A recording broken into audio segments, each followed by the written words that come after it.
Hi, I'm Dr. Ashley Holcomb, and today we're going to talk about one of the biggest misconceptions that people bring into couples counseling. We'll talk about what this misconception is, what really happens in couples counseling, and what couples should be looking for when they're searching for a good couples therapist. One of the biggest misconceptions that I hear from couples is that couples counseling makes things worse and is actually the sign of a failing relationship instead of the hope for a better one. I think this happens for a few reasons. One is that many couples put off trying therapy until it's a last resort.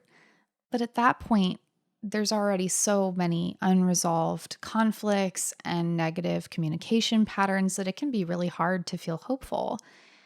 In addition, if you wait until couples therapy is your last resort, it's possible that one of the partners may have already made up their mind about wanting to separate. This problem is pretty solvable. Don't wait to get started in couples therapy. If you put off therapy until your relationship is in crisis mode, it's going to be really tough to make progress. So, if you're seeing patterns in your relationship that are concerning to you, or if you just feel really distant from your partner, or maybe you're transitioning into a new life season as new parents, or you just want a healthier marriage, reach out for couples counseling. I think the second reason that people think that couples counseling makes things worse is bad couples counselors. Some of the old couples counseling models actually did make things worse. But regardless of the counselor's model of counseling, there's a lot of different ways to do therapy, right? Regardless of that model, you should walk out of couples counseling feeling like you understand your partner better, feeling closer to your partner, and feeling more hopeful about your future. This problem is also solvable. It's important to do a little research ahead of time about some of these couples models. So, the three most common are the Gottman method, couples therapy, emotionally focused therapy, and Imago relationship therapy. Not every person has the same style, and that includes for you as a client. You are not necessarily going to respond favorably to every single model. That's okay. People are different.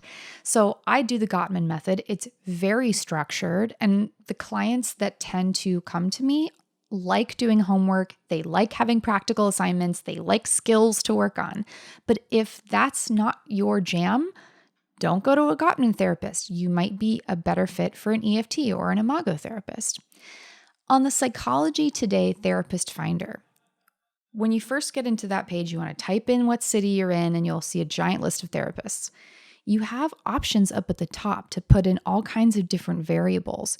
You can actually click and search for a Gottman therapist, or search for an Imago relationship therapist, or an EFT couples therapist. So use that to your advantage once you have a sense of what model you think might fit for you and your partner. Once you've found a counselor that you think you want to work with, ask them a little bit about what sessions actually look like. Once you start with somebody, pay attention to how they handle the sessions. If things get heated between you and your partner, do they sit back and let it happen, or do they effectively step in and help you calm things down? Also, pay attention to how much the counselor has you talking to each other, right? Ideally, you come into couples therapy and you communicate with each other, with the therapist guiding and providing support and coaching.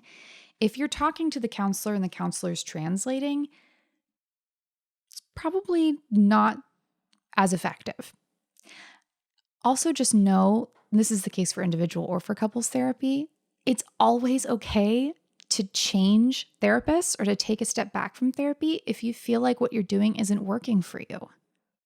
Your home is meant to be the place where you feel safe, loved, and seen. If life stressors or distance between you have gotten in the way of that, don't wait to reach out for help. Couples counseling doesn't have to be a last resort. It can be a frontline option for you to help rebuild your relationship. Check out the links in my profile for therapy resources near you. Thanks for tuning in today. Don't forget to click below to subscribe and to check out my other content.